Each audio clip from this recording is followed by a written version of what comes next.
हाँ जी बच्चों, तो भाई अब ये वाले पार्ट में हमें एक बहुत पर्टिकुलर टाइप के सवाल को डील करने का तरीका समझना है। नॉर्मली आईआईटी में लिमिट के जो सवाल पूछे जाते हैं जेई मेन में या जेई एडवांस में, वो कभी कभी तो स्टैंडर्ड वाले सीधे सीधे कॉन्सेप्ट वाले जैसे हम लर्न करते जा रहे हैं पूछे जाते हैं, या कभी कभी ऐसे सवाल पूछे जाते हैं जो रिवर्स प्रोसेस के उल्टे कॉन्सेप्ट के होते हैं। उल्टे मतलब हम हर बार बोल रहे हैं, हर बार बोलते हैं कि भैया जब भी कभी अपनी यूजुअल प्रोसेस से उल्टा जाना पड़े तो ये जेई के लिए काम का सवाल बन जाता है। मतलब क्या, नॉर्मली हम कर क्या रहे हैं, फंक्शन दिया है, लिमिट लगी है, उसकी वैल्यू निकाल लें कि इसकी लिमिट कितनी होगी। लेकिन इसका उल्टा कर दें कि किसी की लिमिट दे रखी है, अब फिर कोई दूसरा अननोन पूछ लिया जाए, तो ये हो गया अब जेई मेन का काम का सवाल। यही सीखना है हमको इस पर्टिकुलर पार्ट में कि अगर लिमिट में स्टैंडर्ड लिमिट वगैरह लगाकर या एक्सपेंशन वगैरह लगाकर देखें तो हम किस तरीके से किसी लिमिट अगर फंक्शन की दे रखी है तो फिर कोई अननोन कैसे फाइंड करेंगे। देखते हैं जरा, छोटे छोटे एग्जाम्पल लेंगे और बहुत अच्छे से धीरे धीरे करके बड़े एग्जाम्पल तक भी जाएंगे एक्सप्लेन करते हुए। देखो भाई, लिमिट x टेंस टू 0, अगर मैंने a e power x plus b divide by x कर दिया और कह दिया, मैंने कह दिया आपसे कि भैया इसकी लिमिट 2 है, मतलब मैंने लिमिट दे रखी, नॉर्मली हम लिमिट निकालते हैं लेकिन यहां पर लिमिट दे रखी है। अब उल्टा पूछ लिया, क्या जो भी अननोन पैरामीटर हैं a और b, इनकी वैल्यू क्या होगी बताओ। अब डील कैसे करेंगे, देखो दो तरीके हैं, दोनों तरीके बहुत अच्छे से खोपड़ी में जाने चाहिए, समझ लेना जरा। पहली बात क्या है, पहली बात यह कि भैया इन सवालों को सीरीज एक्सपेंशन से तो करते ही करते हैं, तो हम पहले सीरीज एक्सपेंशन लगा लेंगे।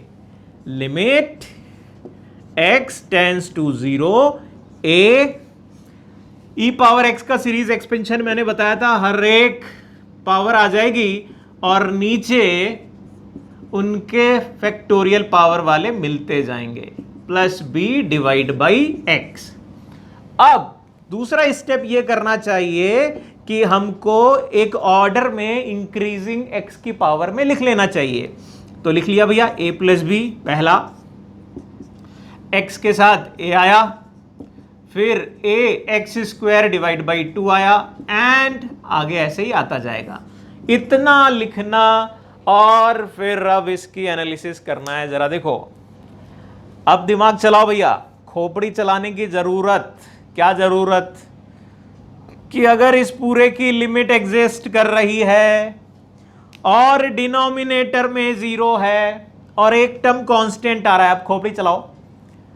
अगर ये जो कांस्टेंट लिखा है ये मेरा 0 ना होकर कुछ भी हो जाए, कोई भी नॉन जीरो फाइनाइट क्वांटिटी अगर हो जाती है तो डिवाइड बाई 0 क्या इसको इंफिनिटी पहुंचा देगा? क्यों भैया, इंफिनिटी पहुंचा देगा तो ये फाइनाइट क्वांटिटी के बराबर नहीं हो पाएगा। यानी इस फॉर्म को देखकर आपके दिमाग में तुरंत करंट जाना चाहिए कि नीचे अगर 0 है, नीचे अगर 0 है, ऊपर आ रहा a प्लस बी है, दैट मीन ये 0/0 फॉर्म होनी ही चाहिए। अगर 0/0 फॉर्म नहीं हुई तो ये इनडिटरमिनेट नहीं, ये नॉट डिफाइंड हो जाएगी और ये इंफिनिटी की तरफ जाने वाली क्वांटिटी हो जाएगी। इस वजह से कंक्लूजन निकलेगा a plus B must be 0, पहली वाली बात। फिर दूसरा कंक्लूजन, अगर मैं इसको 0 कर रहा हूं तो अब देखो जरा, ऊपर नीचे से x कैंसिल हो रहा है, बच रहा है a/2 x square and x, and आगे इसी तरीके से बढ़ता जाएगा।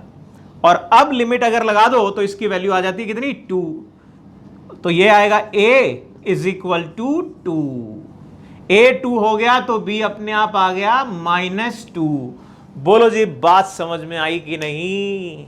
अरे बोल दिया करो नालायकों, कभी कभी अपने मन से बोल दिया करो, मन में बोलो, मन में बोलो, हम तक पहुंचेगा। ठीक है?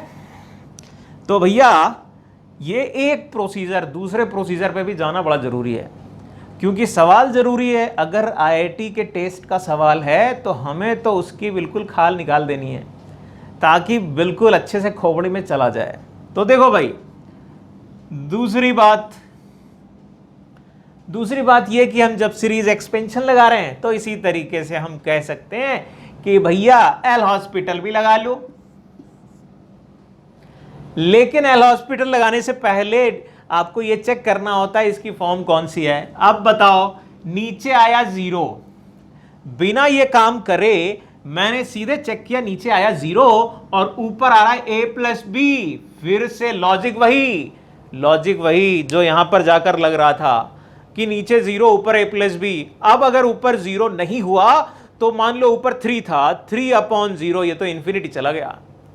इसलिए हम कहेंगे कि डेफिनेटली अगर फाइनाइट क्वांटिटी लाना है तो इसे 0/0 होना ही पड़ेगा, यानी a+b बराबर 0 होगा ही होगा।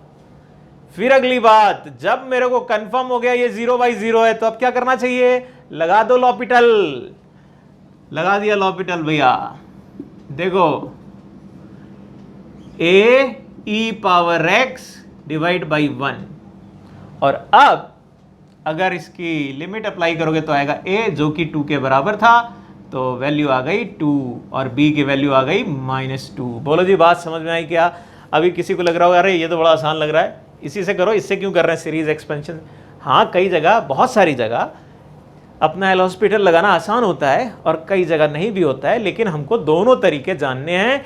अब सवाल ये बड़ा काम का है, इसके और भी आगे काम कैसे कैसे होने वाले वो भी देखने वाले हैं।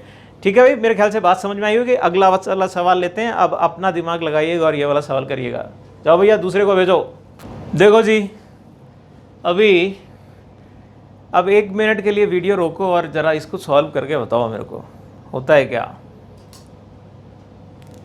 देखना भैया, तरीका दोनों जो एक्सप्लेन किए हैं वो दोनों काम करेंगे। हम तो दोनों काम करेंगे। यहां पर क्या करना है? ए बी सी तीनों निकालने हैं। लिमिट पहले से दे रखी है, A B C 3 unknown quantities वो फाइंड करने हैं। तो हम पहला काम कि कॉस का एक्सपेंशन लगा देते हैं। अब कॉस मैंने बताया था, याद करने का तरीका कि कॉस एक इवन फंक्शन है तो इवन पावर ले लो। 1 - x² divide by 2 factorial plus power 4 divide by 4 factorial and so on. और साइन एक ऑड फंक्शन है तो ऑड पावर ले लो डिवाइड बाई x²। दूसरा स्टेप क्या बताया था मैंने?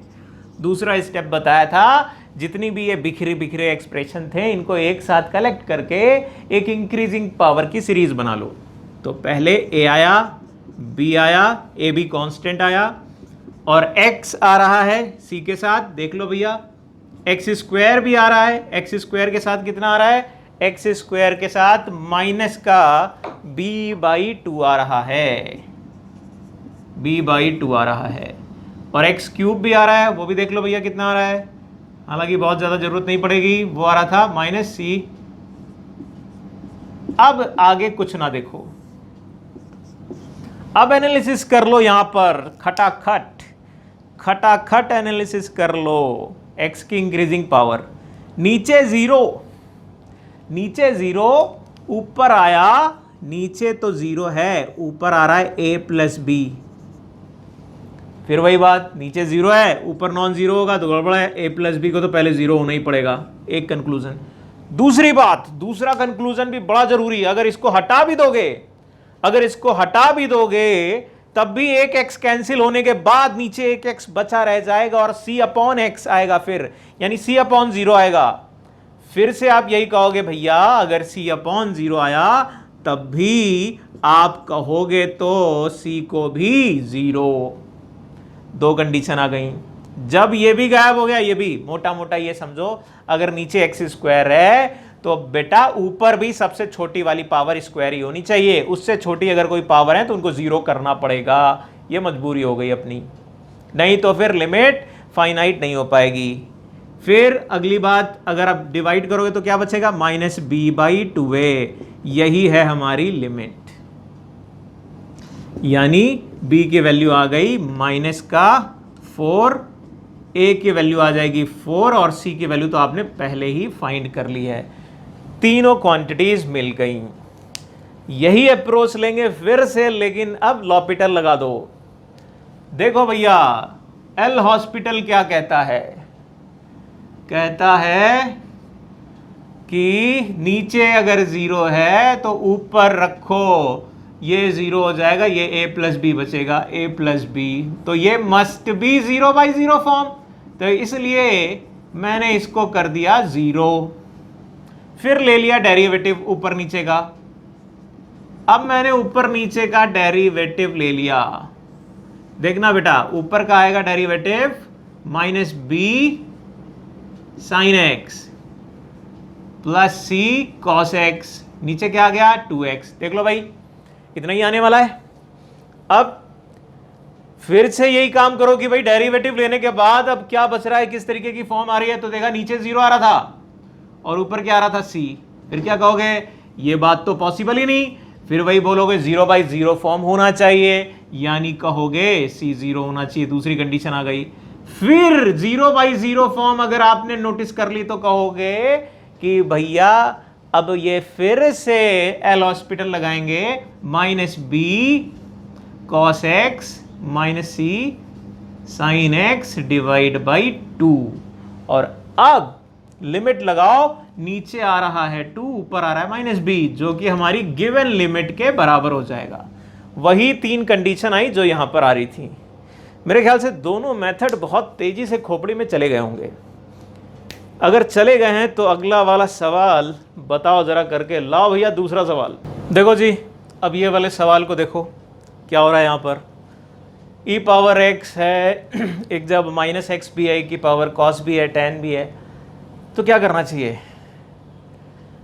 देखो भाई, करते हैं सीरीज एक्सपेंशन। अब एक ही तरीका अपनाते हैं। मुझे ऐसा लग रहा है आप लोग डेरिवेटिव वगैरह तो ले लोगे, एल हॉस्पिटल लगा लोगे अच्छे से। मैं सीरीज एक्सपेंशन से करता हूं। सीरीज एक्सपेंशन से करने के लिए मैंने e पावर x यानी 1 plus x by 1 factorial x square by 2 factorial and so on minus B cos एक इवन फंक्शन, इवन वाली सभी पावर को मैंने लिख दिया। और e power minus x, E power x वाले में ही ऑल्टरनेट पॉजिटिव निगेटिव लगा दे रहा।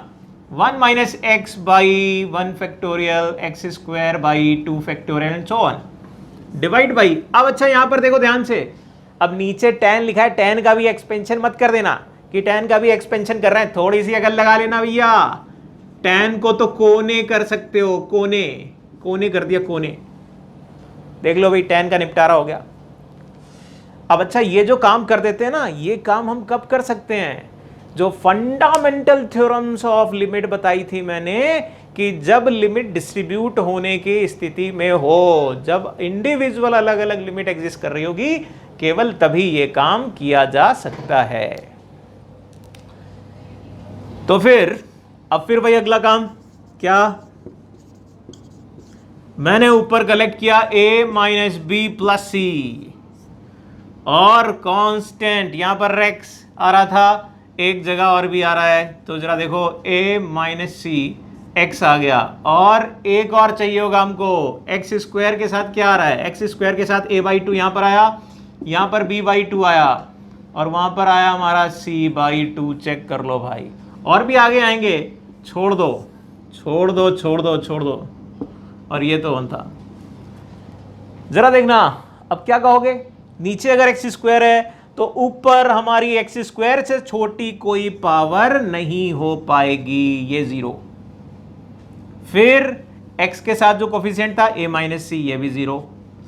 अब तीसरी बात, जब मैं ये कह देता हूं ये दोनों गायब हो गए, ये 0 हो गए, ये क्वांटिटी बराबर 0 है, ये वाली क्वांटिटी बराबर 0 है, तो बच रहा केवल इतना है। यहां पर एक्स स्क्वायर कैंसिल करने के बाद बचेगा a plus B plus C divide by 2 बराबर जो मेरी लिमिट है वो बन जाएगी। लिमिट क्या है? 2।